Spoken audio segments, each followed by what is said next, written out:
বাড়ছে শীতের তীব্রতা, সেই সঙ্গে ভিড় বেড়েছে গরম পোশাকের দোকানে। এই মুহূর্তে ময়মনসিংহ নগরীর বাসাবাড়ি হকার্স মার্কেটে রয়েছেন সহকর্মী ওবায়দুল হক। বিস্তারিত জানতে সরাসরি যাচ্ছি তার কাছে।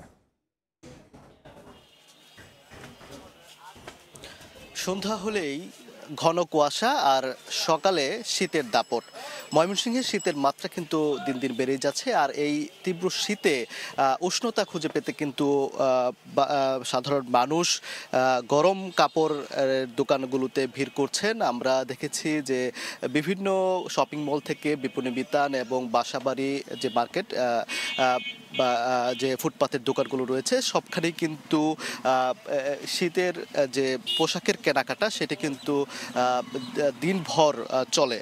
আমি এখন আছি ময়মনসিংহ নগরীর একটি বাসাবাড়ি হকার্স মার্কেটে। এখানে মূলত নিম্ন এবং মধ্যবিত্ত মানুষের আনাগোনা এখানে বেশি থাকে এবং এখানে নানা ধরনের শীতের পোশাক শিশু থেকে শুরু করে বৃদ্ধ এবং কম দামে দেশি বিদেশি ব্র্যান্ডের পুরাতন যে পোশাক সেগুলো কিন্তু এখানে পাওয়া যায়।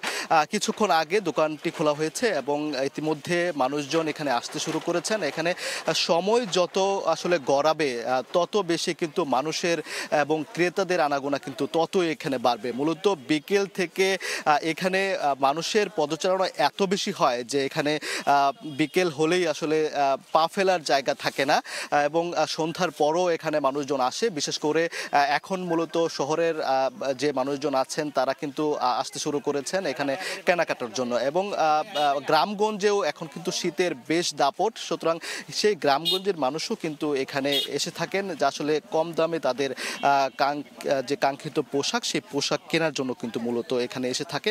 এখানে সোয়েটার, জ্যাকেট সহ বিদেশি বিভিন্ন ব্র্যান্ডের যে পুরাতন পোশাক আশাক রয়েছে এখানে মূলত তারা এসে থাকেন।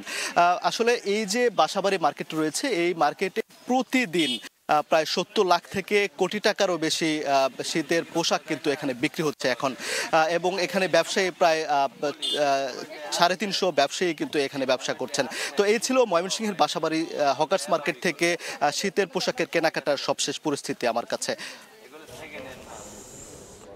শীতের পোশাক বিক্রির সবশেষ অবস্থা জানতে এতক্ষণ ছিলাম ময়মনসিংহে।